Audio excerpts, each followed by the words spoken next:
As Americans are still waiting for the results in some congressional races across the country, hundreds of thousands of Brazilians are still protesting their election results. Brazilians protested outside a regional military facility in Rio de Janeiro this week.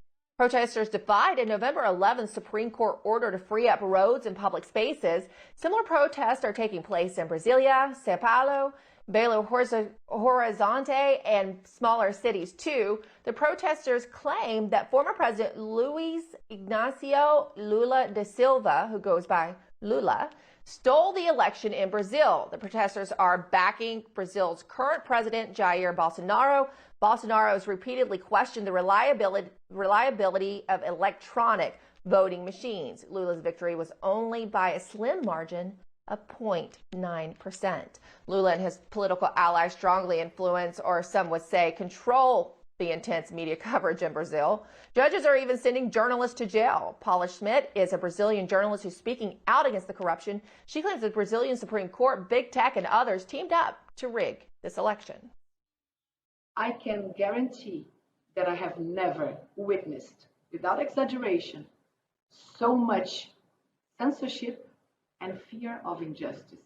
I have lived in 13 countries, a few of them dictatorships or monarchies, and I have never witnessed such a fast and progressive erosion of democracy and so many attacks on freedom. This is all happening in my country, Brazil. One Brazilian newspaper even reported that a team of journalists had to be escorted out of the crowd by the military. Let's welcome in journalist Matthew Tierman. Matthew, the last time we talked, the military audit had not happened yet, and you had said that there was a high level of confidence for the military in this audit. Catch us up to speed as to what happened with that and where Brazil stands now. Sure. So we spoke right before our midterms, and the military audit had begun after the first round, October 2nd, and they held it until the second round so they could pick up more data, which was on October 30th, which is when we saw all these voting irregularities and tabulations that made no sense, and Lula somehow managed to eke out a victory with some very, very out of whack statistical anomalies. And the military audit was released right after our midterms. They did not want to jump the shark on the international press. And what they released was something that simply said in 65 pages, we believe that there are certain things that we cannot audit that look potentially fraudulent. They did not come out and say this is outright fraud, for the simple reason that the electoral court blocked them from actually doing an audit. They blocked them from access to the machines. They blocked them from certain tranches of data. And they said this in their audit, that the TSE, it's the subsidiary court to the Supreme Court, and not coincidentally, it is chaired, it was led by the same figure, Alexandre de Moraes, who is public enemy number one for the liberals of both the left and the right in Brazil.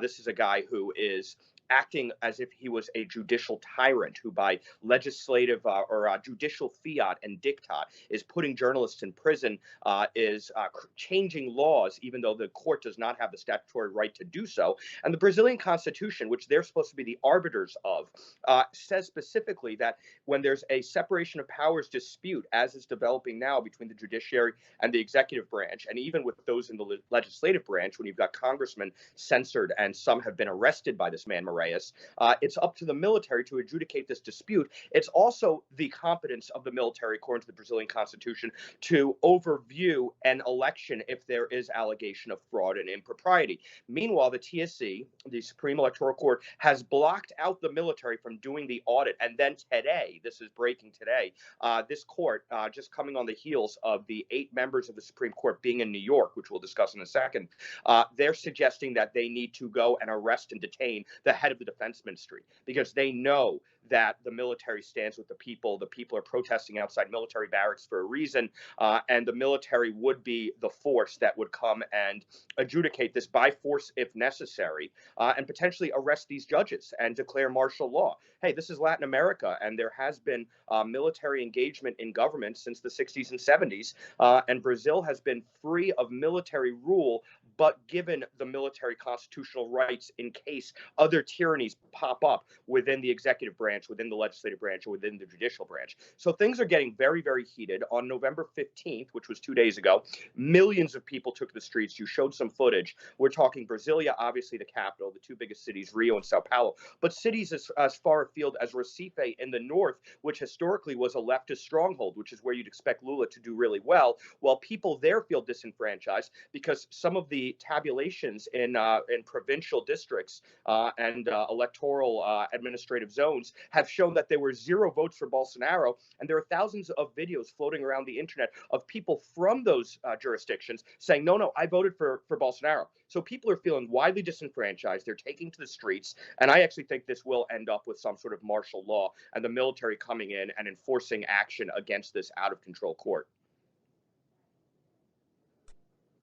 You know, it's you could almost interchange the United States and just switch out Brazil and thinking about the 2020 election, right? It's kind of surreal. And what was also amazing to me is that I was trying to keep up with it, you know, while we were still so deep in covering the midterms, and we still are. But American outlets reported it as if the military just didn't find any fraud, that they said there was no fraud, this is a legit election, when what they actually said and what they had access to was completely different.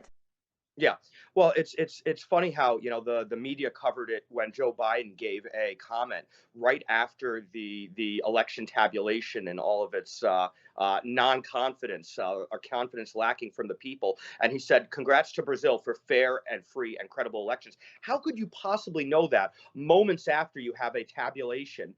So it's, you know, methinks the lady doth protest too much. It's very, very, it smells fishy on every level. It feels like the fix is in with the global media. They're not even reporting millions of people. This is the largest street manifestations I think that I could report on that I've ever seen historically since the fall of communism, since the in Europe in the late 80s and early 90s. There's never been manifestations anywhere in the world of this scale. We're talking not millions, but we're approaching now 8 figures, tens of millions across a country of 210, 220 million people. So it's really massive. And it's not only in Brazil. You had the 8 Supreme Court justices who were appointed by Lula himself, who let him out of prison and annulled his conviction. He's convicted 3 times in 3 separate courts, and they annulled it. And they to get him on the electoral battlefield so they can put this fix in.